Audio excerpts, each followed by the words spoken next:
queda concebida en mí. Para quien hace mi voluntad, siempre es Navidad. Renazco en cada acto suyo. Para quien hace mi voluntad, siempre es Navidad. En cuanto el alma entra en mi querer, yo quedo concebido en su acto. Conforme va cumpliendo su acto, yo desarrollo mi vida. Cuando lo termina, yo resurjo y el alma queda concebida en mí. Desarrolla su vida en la mía y resurge en mis mismos actos. Entonces, mira, las fiestas navideñas son para quien una vez al año se prepara, se pone en gracia. Por lo tanto, siente en sí algo de nuevo de mi nacimiento. Pero para quien hace mi voluntad, siempre es Navidad. Renazco en cada acto suyo. Así que, ¿tú quisieras que yo naciera en ti una vez al año? No, no. Para quien hace mi voluntad, mi nacimiento, mi vida, mi muerte y mi resurrección deben ser un acto continuado, nunca interrumpido. De otra manera, ¿cuál sería la diferencia? La desmedida distancia con las otras santidades.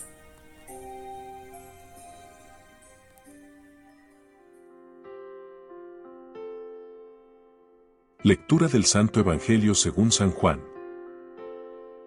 El primer día de la semana, muy de mañana, cuando todavía estaba oscuro, María Magdalena fue al sepulcro y vio removida la piedra del sepulcro. Echó a correr y fue a Simón Pedro y al otro discípulo a quien Jesús amaba.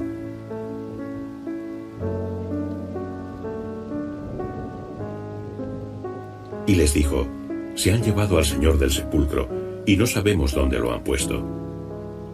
Salieron Pedro y el otro discípulo y se dirigieron al sepulcro. Los dos corrían juntos, pero el otro discípulo corrió más aprisa que Pedro y llegó antes al sepulcro. Inclinándose, vio los lienzos caídos, pero no entró. Tras él llegó Simón Pedro. Entró en el sepulcro y vio los lienzos extendidos, y el sudario que había estado sobre su cabeza, no extendido con los lienzos, sino enrollado aparte, en su sitio.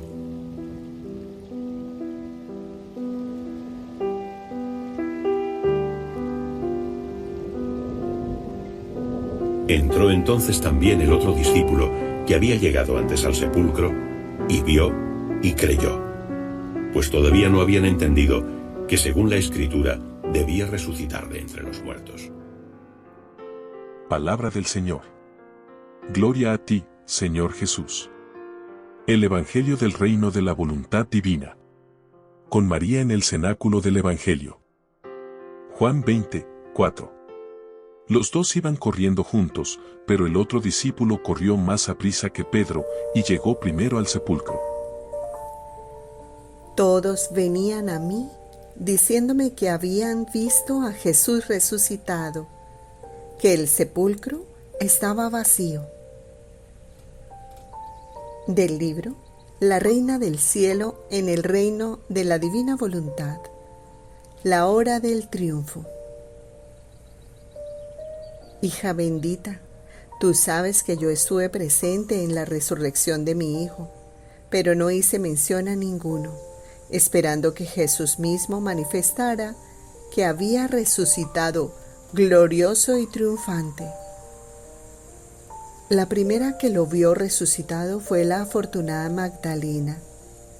Después, las piadosas mujeres. Y todos venían a mí diciéndome que habían visto a Jesús resucitado, que el sepulcro estaba vacío.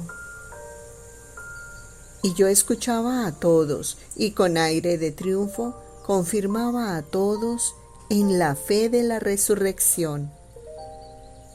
Para la noche Ya casi todos los apóstoles lo habían visto y todos se sentían como triunfantes por haber sido apóstoles de Jesús. ¡Qué cambio de escena, hija querida, símbolo de quien se ha hecho dominar primero por la voluntad humana, que representa a los apóstoles que huyen, que abandonan a su maestro, y es tanto el temor y el pavor que se esconden. Y Pedro llega hasta a negarlo. Oh, si estuvieran dominados por la divina voluntad, jamás habrían huido de su maestro, sino que, valerosos y como triunfadores, no se habrían separado jamás de su lado y se sentirían honrados de dar la vida por defenderlo. Juan 20, 2. María Magdalena vino corriendo a la casa donde estaban Simón Pedro y el otro discípulo, a quien Jesús amaba. Cuando yo morí, la confié a otro sacerdote, el cual fue San Juan. Hija mía, también tú eres única en mi mente y serás también única en la historia, y no habrá ni antes ni después de ti otra criatura a la que le haré tener como obligado por necesidad la asistencia de mis ministros. La tercera es el cumplimiento, que mi voluntad se haga como en el cielo, así en la tierra. Esto es, que la criatura viva, obre con la santidad y potencia de nuestra voluntad, obra inseparable de la creación y de la redención. De los escritos de la sierva de Dios Luisa Picarreta, volumen 15, capítulo 35, párrafos 2 y 3. Hija mía, por cuanto más grande es la obra que quiero hacer, tanto más es necesario que sea única y singular la criatura que elijo. La obra de la redención era la más grande, y para ella elegí a una sola criatura, dotándola de todos los dones jamás concedidos a ninguno, para hacer que esta criatura contuviera tanta gracia de poderme hacer de madre, y pudiese deponer en ella todos los bienes de la redención. Y para custodiar mis mismos dones, desde que fue concebida hasta que me concibió, la tuve oculta en la luz de la Santísima Trinidad, la cual se hacía custodia y tenía el oficio de dirigirla en todo. Después, cuando quedé concebido en su seno virginal, siendo yo el verdadero, la cabeza y el primero de todos los sacerdotes, tomé yo la tarea de custodiarla y de dirigirla en todo, hasta el movimiento de su latido. Y cuando yo morí, la confié a otro sacerdote, el cual fue San Juan. Un alma tan privilegiada que contenía todas las gracias, única en la mente divina, única en la historia. No quise dejarla hasta el último de sus respiros sin la asistencia de un representante mío. ¿Acaso he hecho esto a otras almas? No, porque no conteniendo tanto bien, tantos dones y gracias, no es necesaria tanta custodia y asistencia. Ahora, hija mía, también tú eres única en mi mente y serás también única en la historia, y no habrá ni antes ni después de ti otra criatura a la que le haré tener, como obligado por necesidad, la asistencia de mis ministros.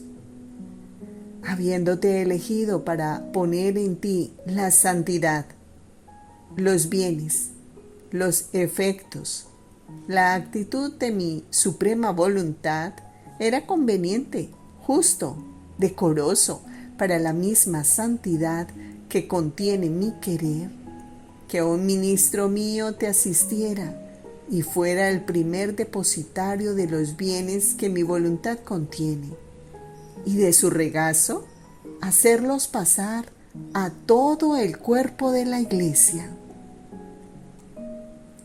¿Qué atención no se requiere de ti y de ellos? Tú en recibir de mí, como una segunda madre mía, el gran don de mi querer y conocer de él todas sus cualidades. Y ellos en recibirlas de ti, para hacer que se cumpla en mi iglesia el fiat voluntas tua, como en el cielo, así en la tierra. Ah, tú no sabes cuánto he debido darte para volverte capaz de poner en ti mi querer. Te he quitado todo germen de corrupción. He purificado en tal modo tu alma, tu misma naturaleza, que ni tú sientes nada por ellos, ni ellos por ti. Porque faltando el germen es como si faltase el fuego a la leña, y si no te exenté de la culpa original como hice a mi amada mamá, con quitarte el germen de la corrupción, obré otro prodigio de gracia, jamás concedido a ningún otro, porque no era decoroso para mi voluntad, 3 veces santa, descender en un alma, tomar posesión de ella, y que estuviera aún mínimamente ensombrecida por el más mínimo aliento corrupto. Mi voluntad no se habría adaptado a tomar posesión de ella y comunicarle su actitud si hubiera visto algún germen de corrupción, como no me habría adaptado yo, verbo del Padre, a ser concebido en el seno de la celestial mamá, si no la hubiera exentado de la culpa de origen. Y además, ¿cuántas gracias no te he hecho? Tú crees que sea nada, y por eso ni siquiera lo piensas. Y en lugar de agradecerme, te ocupas en pensar en lo que he dispuesto de ti y de los que he puesto en torno a ti.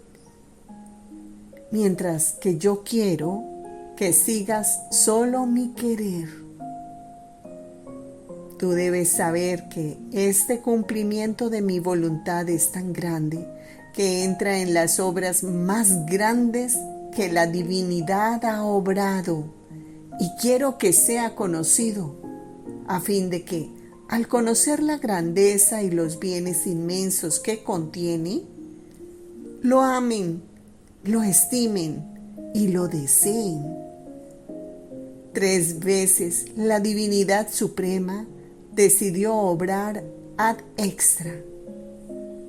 La primera fue en la creación, y esta fue sin intervención de la criatura, porque ninguna había salido a la luz del día. La segunda fue en la redención, y en ella intervino una mujer, la más santa, la más bella, cual fue mi celestial mamá. Fue ella el canal y el instrumento del que me serví para cumplir la obra de la redención. La tercera es el cumplimiento, que mi voluntad se haga como en el cielo, así en la tierra. Esto es, que la criatura viva, obre con la santidad y potencia de nuestra voluntad, obra inseparable de la creación y de la redención, como es inseparable la Trinidad sacrosanta. No podemos decir que la obra de la creación esté por nosotros terminada, si nuestra voluntad, como fue decretado por nosotros, no obra en la criatura y vive con la libertad, santidad y potencia con la que obra y vive en nosotros. Es más, este es el punto más bello, más culminante, más fúlgido, y el sello del cumplimiento de la obra de la creación y de la redención. Estos son decretos divinos y deben tener su pleno cumplimiento. Y para cumplir este decreto queremos servirnos de otra mujer, la cual eres tú. Fue la mujer la que incitó, la causa por la que el hombre se precipitó en sus desventuras, y nosotros queremos servirnos de la mujer para poner las cosas en orden y hacer salir al hombre de sus desventuras y restituirle el decoro, el honor, la verdadera semejanza nuestra, como fue por nosotros creados. Por eso, sea atenta, no tomes las cosas a la ligera. Aquí no se trata de una cosa cualquiera, sino se trata de decretos divinos y de darnos campo para hacernos cumplir la obra de la creación y redención. Por eso, así como a nuestra mamá la confiamos a San Juan para poner en él y de él a la iglesia los tesoros, las gracias, todas mis enseñanzas que en el curso de mi vida, cuando ella estaba confiada a mí y haciéndole de sacerdote, yo puse en ella como en un santuario todas las leyes, los preceptos, las doctrinas que la iglesia debía poseer, y ella, fiel como era y celosa aún de una sola palabra mía, para que no se perdieran, las puso en mi fiel discípulo Juan. Así que mi mamá tiene el primado sobre toda la iglesia. Así he hecho de ti, debiendo servir el fiat voluntas tua a toda la iglesia. Te he confiado a un ministro mío, a fin de que pongas en él todo lo que te manifiesto sobre mi voluntad, los bienes que hay, cómo la criatura debe entrar en ella, cómo la paterna bondad quiere abrir otra era de gracia, poniendo en común con la criatura sus bienes que posee en el cielo y restituyéndole la felicidad perdida. Por eso, sea atenta y séme fiel. Juan 20, 2. El otro discípulo, a quien Jesús amaba.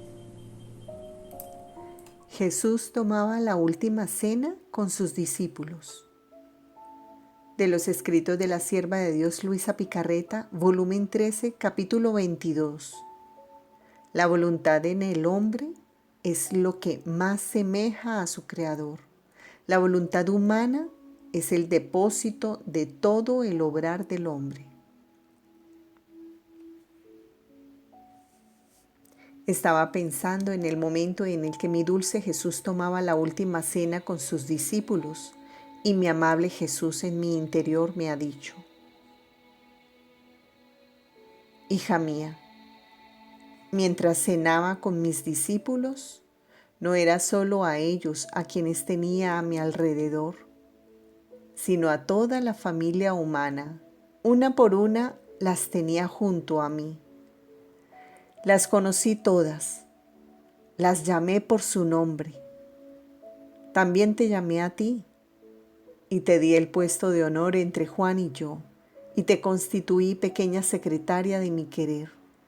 Y mientras dividía el cordero ofreciéndolo a mis apóstoles, lo daba a todos y a cada uno. Aquel cordero desvenado, asado, cortado en pedazos, hablaba de mí. Era el símbolo de mi vida y de cómo debía reducirme por amor de todos. Y yo quise darlo a todos como alimento exquisito que representaba mi pasión. Porque todo lo que hice, dije y sufrí, mi amor lo convertía en alimento del hombre.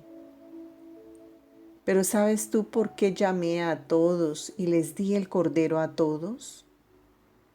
Porque también yo quería el alimento de ellos. Cada cosa que hicieran quería que fuese alimento para mí. Quería el alimento de su amor, de sus obras, de sus palabras, de todo.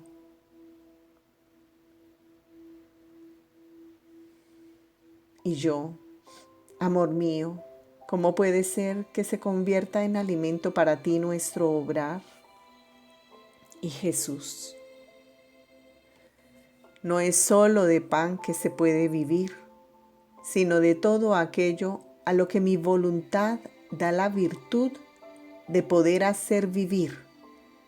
Y si el pan alimenta al hombre es porque yo lo quiero. Ahora, lo que la criatura dispone con su voluntad formarme con su obrar, esa forma toma su obrar. Si de su obrar quiere formarme el alimento, me forma el alimento.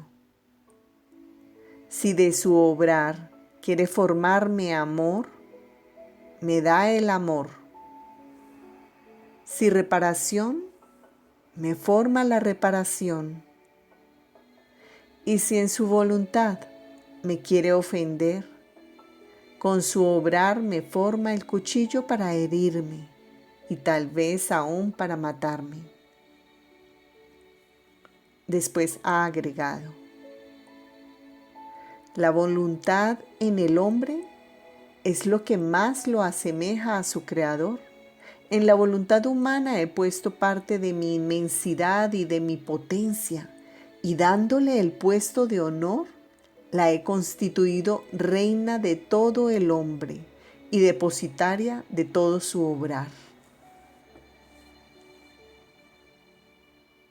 Así como las criaturas tienen cajas para conservar sus cosas para tenerlas custodiadas, así el alma tiene su voluntad para conservar y custodiar todo lo que piensa, lo que dice y lo que obra. Ni siquiera un pensamiento perderá. Lo que no puede hacer con el ojo, con la boca, con las obras, lo puede hacer con la voluntad. En un instante puede querer 1000 bienes o 1000 males. La voluntad hace volar el pensamiento al cielo, en las partes más lejanas y hasta en los abismos. A la criatura se le puede impedir que obre, que vea, que hable, pero todo esto lo puede hacer en la voluntad, y todo lo que hace y quiere forma un acto y lo deja en depósito en su mismo querer. Y como la voluntad se puede extender, ¿cuántos bienes y cuántos males no puede contener? Por eso, entre todo quiero el querer del hombre, porque si tengo esto, la fortaleza está vencida. Juan 20, 3. Salieron Pedro y el otro discípulo, camino del sepulcro. San Juan, que representaba la iglesia naciente. En casi todos los milagros quise asistir personalmente. Si estas cosas se comprenden, está bien, ellos mismos recibirán el fruto de la obra que prestan, como San Juan. Modo como debe comportarse el sacerdote en su obrar. De los escritos de la sierva de Dios Luisa Picarreta, volumen 4, capítulo 157, párrafo 6.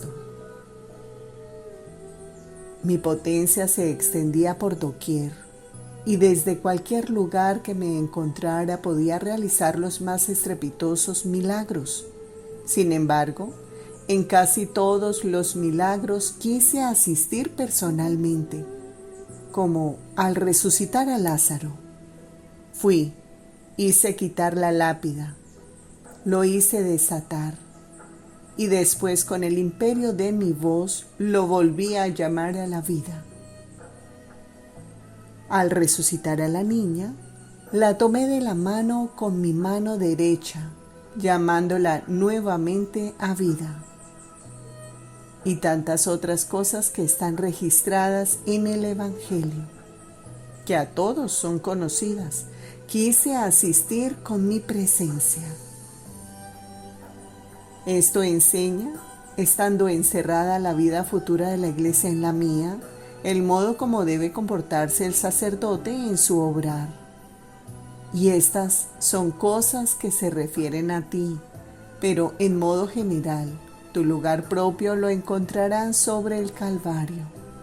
Yo, sacerdote y víctima, y levantado sobre el leño de la cruz, quise un sacerdote que me asistiera en aquel estado de víctima, el cual fue San Juan, que representaba a la iglesia naciente. En él yo veía a todos, papas, obispos, sacerdotes y todos los fieles juntos. Y él, mientras me asistía, me ofrecía como víctima para la gloria del Padre y para el buen éxito de la iglesia naciente.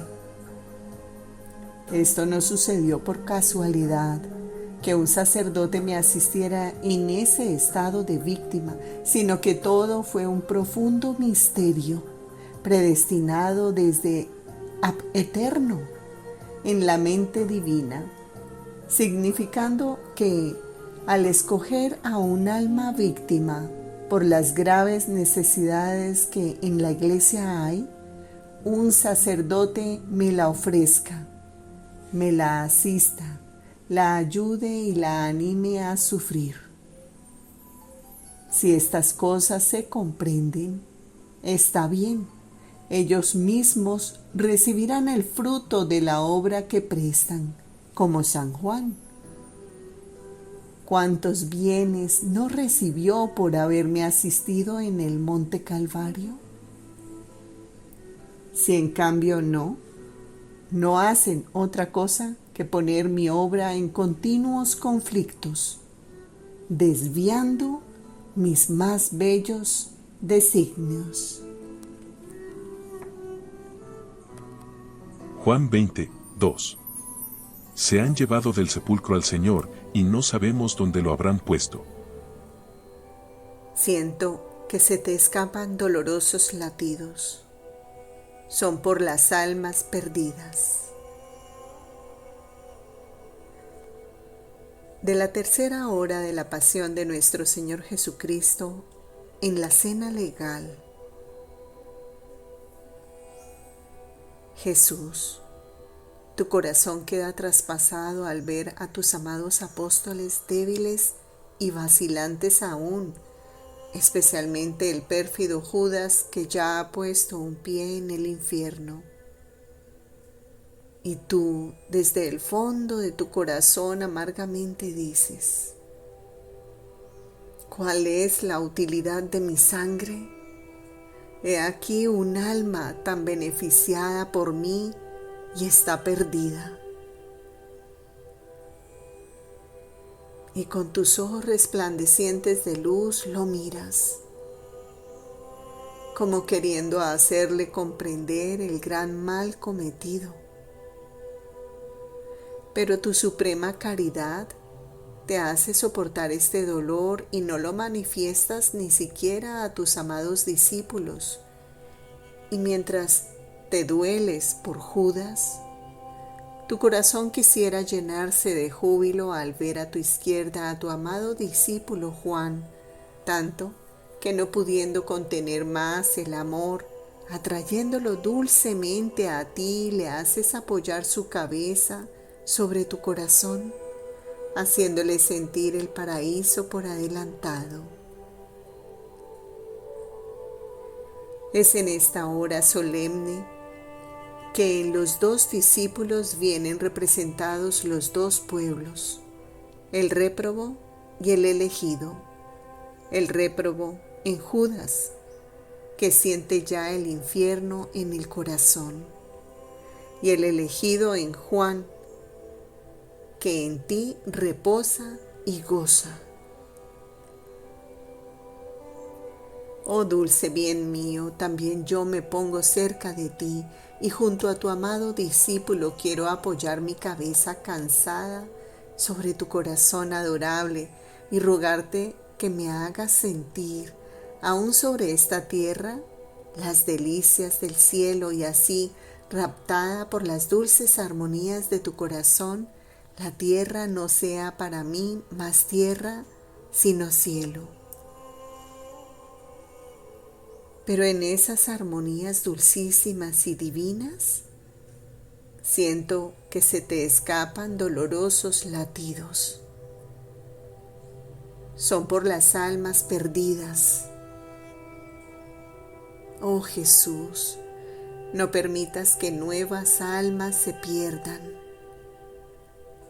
Haz que tu latido, corriendo en el suyo, les haga sentir los latidos de la vida del cielo, como lo siente tu amado discípulo Juan, y atraídas por la suavidad y dulzura de tu amor, todas puedan rendirse a ti.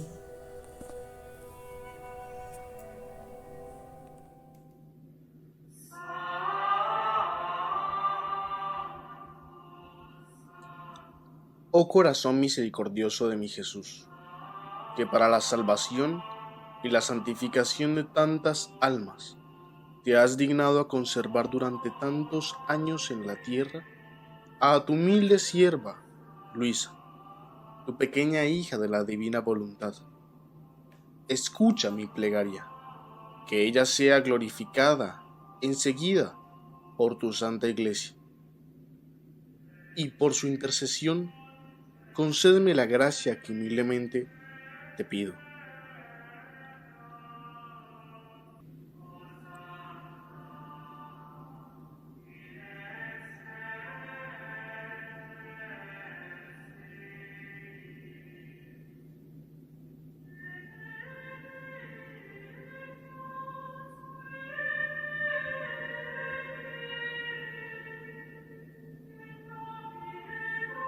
Se realiza un Padre Nuestro, un Ave María y un Gloria.